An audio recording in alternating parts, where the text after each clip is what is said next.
Assalamu alaikum. Assalamu alaikum. Hello. ကျွန်တော်ရဲ့ညီကိုတွေကျွန်တော်ရဲ့ဦးလေးတွေကျွန်တော်မိသားစုတွေပြန်တွေ့ရတယ်ကျွန်တော်တို့ချင်းချင်းမှုခံစားရပါကြောင်းဘာမှမပြောကြဘူးကျွန်တော်တို့ဆော်ဒီအာရေဗျနိုင်ငံမှာမြန်မာတိုင်းဥဖွင့်တာ2008ခုနှစ်ကပြည်ဆောင်လုပ်နေတာအခုဆိုရင်၄နှစ်တော့ကျော်လာကျွန်တော်လည်းတာဝန်ထမ်းဆောင်တာ၄နှစ်ကျော်ဖြစ်ပါတယ်ဒီ၄နှစ်ကျော်တဲ့ကာလတော့ဒီကျေသာတို့မကာတို့မှာလာပြီးတော့ကျွန်တော်တို့နိုင်ငံမိသားစုတွေနဲ့လာဥပ္ပဆိုနေတဲ့ကိုကြီးကအမြဲတမ်းနေပါပါတယ်ပထမတစ်ချိန်ဆယ်ယူဆိုပြီးမှစီစဉ်ပေးတဲ့ညကဆောင်းဝလေးတစ်ခုမှကျွန်တော်တို့တစ်ခါပြေးကြတယ်အခုတစ်ချိန်မိသားစုတွေနဲ့ကိုယ်တက်တဲ့ပုံမျိုးပြရတယ်အခုတစ်ချိန်ပြရတယ်ကျွန်တော်အနေနဲ့ဒီလိုရှားရှားပါးပါးတွေ့ရတဲ့အခွင့်အရေးလေးကိုစီစဉ်ပေးတဲ့မစ္စတာယူဆုအပါအဝင်ပေါ့ဒီကုမ္ပဏီမှာလုပ်နေကြတဲ့လုပ်တော်နေတဲ့ဝန်ထမ်းတွေဒီခန္ဓာကိုဖြစ်ကြအောင်စီစဉ်ပေးကြတဲ့ကျွန်တော်တို့ရဲ့ညီကိုတွေဒီခန္ဓာဖြစ်ကြအောင်စီစဉ်ပေးမယ်တယောက်တည်းလူရှိမှအောင်မှာဖြစ်တဲ့အတွက်အခုလိုဒီလိုဆိုတော့လာပြီးတော့တယောက်ကြတဲ့မိသားစုကျွန်တော်တို့နိုင်ငံသားတွေအထူးပဲကျေးဇူးတင်တော့ဘဏ္ဍာမှပြောကြလိုပါတယ်ကျွန်တော်ဒီနေ့ကျေနာဝလာပြီးတော့တာဝန်ထမ်းဆောင်ရတဲ့အကြောင်းရှိရာတွေကိုနည်းနည်းရှင်းပြနေပါတယ်ကျေနာချင်းထောင်မက္ကာချင်းထောင်မဒီနာချင်းထောင်တို့မှာအကြောင်းကြောင့်ထိသိခံရတဲ့မြန်မာတွေရှိပါတယ်ဒီမြန်မာတွေကိုမြန်မာနိုင်ငံသားတွေဟုတ်မဟုတ်စီစစ်ပေးဖို့ဆိုပြီးတော့ဆော်ဒီဆိုရမယ်ကျွန်တော်တို့မေတ္တာလက်ခံပါတယ်လက်ခံတဲ့အခါမှာလွန်ခဲ့တဲ့တစ်နှစ်လောက်ကလေးကသူတို့ကျွန်တော်တို့မေတ္တာလက်ခံဖြစ်ပါတယ်ကျွန်တော်တို့လည်းသူတို့ကျွန်တော်တို့တိုက်ခိုက်နေတဲ့ပေါင်းကိုကူညီဆောင်ရပါမယ်အခုတော့ကျွန်တော်တို့ကခက်ခဲတစ်ခုရှိတာကတာယုံကိုရက်မှာဖွင့်ထားနိုင်နေတယ်ကျွန်တော်တို့ကောင်းစစ်ဝင်ကြုံရုံးကိုကျေတာမှာဖွင့်နိုင်တယ်ရှိသေးပါဘူးစစ်ဆေးရမယ်ဆိုလို့ရှိရင်လည်းဒီမှာရှိနေတဲ့ထိန်းသိမ်းထားတဲ့ဒီအရေးအတွက်နဲ့ကျွန်တော်တို့တွက်လိုက်လို့ရှိရင်ဒီနေ့မှာဘယ်လောက်ဆင့်နိုင်မလဲဒီမှာရှိတဲ့လူထောင်ကျော်ဆင့်မယ်ဆိုရင်ဘယ်လောက်ကြာနိုင်မလဲဒီလိုကြာဖို့ကြာတဲ့အခြေအနေပေါ်မှာမူတည်ပြီးတော့စစ်ဆေးရမယ်ကာလဘယ်လောက်ထိကြာနိုင်မလဲဆိုတဲ့အခါစဉ်းစားလိုက်တယ်ကျွန်တော်တို့မှာနေဖို့ထိုင်ဖို့အခက်အခဲရှိတဲ့အကြောင်းဝါရီလည်းအခက်အခဲရှိတဲ့အကြောင်းဒါလေးတွေကိုဆော်ဒီဆိုရရင်ကိုတတ်နိုင်တယ်ကျွန်တော်တို့ဒီဆောင်ပေးမယ်ဆိုတော့ကျွန်တော်တို့လည်းပေါင်းဆောင်ရပါမယ်ဆိုဒီလိုအကြောင်းပြန်ထားလိုက်တဲ့အခါမှာ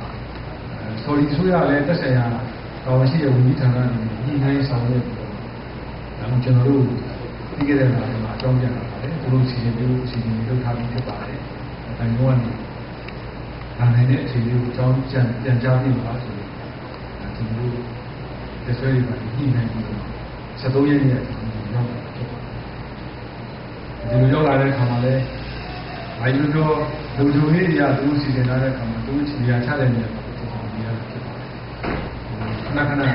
အပြင်ထွက်ပြီးတော့တွေ့လို့ရတဲ့အနေအထားမျိုးရှိတော့နောက်တစ်ခါလုပ်ရမယ်စစ်ဆေးရမယ်လုပ်ငန်းတာဝန်တွေညှိပြတဲ့အခါကျတော့ကိုလုပ်ရမယ်လို့ဦးစားပေးကျွန်တော်လုပ်နေတယ်ဆိုတော့ဒီနေ့တောက်ကြနေခင်ဗျားတို့ဒီ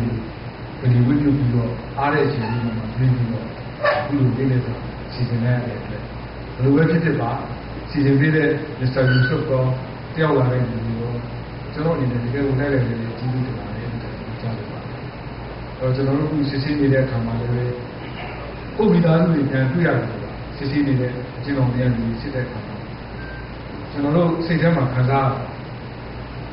သူတို့မှာအများကြီးဒုက္ခတွေရှိတယ်အခက်အခဲတွေအများကြီးရှိတယ်သူတို့ပြောပြကြတယ်နောက်တစ်ခါသူတို့ရဲ့ရာဇဝင်တွေကျွန်တော်ဆက်ခါလာမှာတာမန်မရှိဘူးပေါ့တာမန်မရှိဘူးကျွန်တော်ကိုယ်တိုင်တာဝန်ယူပြီးတော့ကလာဟာကြီးမယ်မှတ်မယ်သားမယ်ကျွန်တော်ရုံးဖွဲ့တွေလည်းဒီမယ်မှတ်မယ်သားမယ်ဆိုကျွန်တော်စီစစ်ပြဘာကြောင့်လဲဆိုတော့ပေါ်ပေါ်တန်တန်ဖြစ်သွားမှာဆိုပေါ်ပေါ်တန်တန်မဖြစ်အောင်တနည်းအားဖြင့်ပြောရရင်လည်းမဟုတ်တဲ့လူတွေမပါအောင်မှန်ကန်တဲ့လူတွေမြန်မာနိုင်ငံသားစစ်တွေဖြစ်အောင်ဒါကိုကျွန်တော်တို့ဒီချက်စစ်ပါ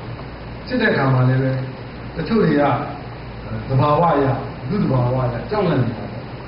ဒီကြီးစစ်တယ်စီးတယ်ဆိုတဲ့အခါမှာ ဘာပြောမှမသိတာရှိတယ်သူလည်းငယ်ကလေးဖြစ်ဒါကိုကျွန်တော်တို့နှစ်သိမ့်ပြီးဘာမှမကြောက်ဘူးမလန့်ဘူးပုံမှန်တန်စဉ်းစားပြီးတော့ပြောတွေးပြီးတော့စဉ်းစားပါသိရတယ်ပုံပြောကျွန်တော်တို့ပုံထုတ်ပြီးဟိုစစ်ပေါ်ပေါ်ကျွန်တော်စစ်လိုက်တယ်စစ်ပြီးတော့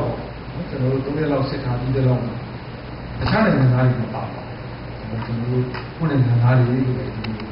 ယုံကြည်ပြောလို့ရတဲ့အချက်ကျွန်တော်စစ်ထားပြီးဖြစ်ပါတယ်အမှန်တကယ်တော့လည်းဒီဘက်ကကြီးလည်းကျွန်တော်ထပ်ပြီးစစ်ပါဦးမယ်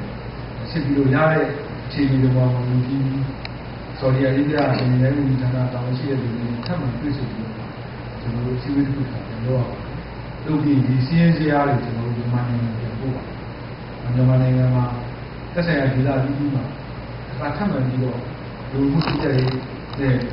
တရားဥပဒေဌာနလူများဥပဒေဌာနဒီဒေသတွေဘာလို့ဒီဆိုင်တိုက်ဆိုင်ဖြစ်ပြီးပန်ကန်ကြီးမမှန်ကန်ဘူးဒီတစ်ခုထွက်လာတဲ့ပုံမှာဒီနိုင်ငံကဘာလို့လဲဆိုတော့ဒီလမ်းကြီးအဲ့လိုလမ်းကြီးတွေရတဲ့ပုံမှာကျွန်တော်ဆိုပြီးတွေ့ရတယ်အခါမှာတိုင်းကြီးအားဆက်လုပ်လဲဆိုအဲ့ဒီချိန်ကမှကျွန်တော်ဒီပုံမှာဖြစ်ပါတယ်ဒါအကြမ်းကြီးကျွန်တော်လုပ်နေတဲ့အစီအစဉ်လေးကိုဒါလေးတွေလည်းသိချင်ကြမှာကျွန်တော်ဒီလိုပါလာလို့ကြားတယ်ဘယ်လိုလုပ်နေလဲဒါလေးသိအောင်လို့နော်ကျွန်တော်ရှင်းရှင်းလေးလေးသိသွားလို့ဒါလေးကိုပြပြအဲ့တော့ဘယ်လိုပဲဖြစ်ဖြစ်ကျွန်တော်တို့လုပ်နေတဲ့ကာလကိုယ်နိုင်ငံသားတွေကိုယ်နိုင်ငံသားကိုအပြည့်အဝရအောင်စေတနာမြတ်တာထားပြီးကျွန်တော်လုပ်နေတယ်ဆိုတာလေးဒါလေးအပြီးချင်းကျွန်တော်အမှန်တကယ်တဲ့မှမှဖြစ်အောင်ကျွန်တော်လုပ်နေတယ်ဒီပြီးနောက်တစ်ခုကလည်းဒီမှာရှိနေတဲ့မြန်မာနိုင်ငံသားတွေခုလိုပဲအေးအေးချမ်းချမ်းလေးနေကြတာကျွန်တော်နေအများကြီးဝန်တာကိုးပါတယ်။ဘာကြောင့်လဲဆိုတဲ့အခါကျတော့ကျွန်တော်တို့ဒီထဲမှာလည်းအားလုံးသိတဲ့အတိုင်း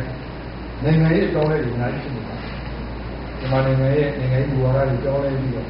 နိုင်ငံကိုခေတ်မီတဲ့ဒီမိုကရေစီနိုင်ငံကြီးဆိုတာလုပ်နေတဲ့အခါမှာဒီမှာကျွန်တော်တို့ရှိနေတဲ့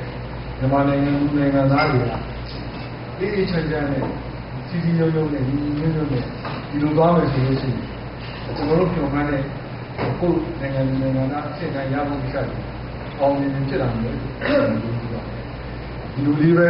ဒီတိုင်းပဲဆက်ပြီးတော့ပဲစီစီရုံနဲ့ဒီလိုမျိုးနဲ့နေသွားကြလို့လေကျွန်တော်အနေနဲ့ထားလောင်းပြီးတော့ဒီတိုင်းရက်ခံပါတယ်ဒီဘုန်းကြီးစကားပြောရရင်တော့ဒီခန္ဓာလေးဖြစ်အောင်စီရင်ပေးတဲ့ဒီစာရင်းတို့ပြောင်းလာကြတဲ့အပိဓာတ်ဆိုတော့ပြောရတော့ကျွန်တော်တို့အမျိုးတွေပေါ့ဗျာနော်ကျွန်တော်ဒီမျိုးတွေပေါ့ကျွန်တော်ဦးလေးတွေပါရှိနေကျွန်တော်ညီလေးကိုဒီလိုမျိုးသူ့ရဲ့ဒီလိုတင်စီတော့ねတကယ်ကိုလိုက်လိုက်သေးတယ်ကျွန်တော်ဒီညမှာဒီညမှာကိုဒီသားတွေဒီလိုတွေဆံပြီးကိုခံစားမှုပါကျွန်တော်ပြောကြရင်းအားလုံးပဲကျွန်တော်အများကြီးတောင်းနေတဲ့ကြောင်းတက်ပြီးပြောကြတယ်ကျေးဇူးတင်ပါတယ်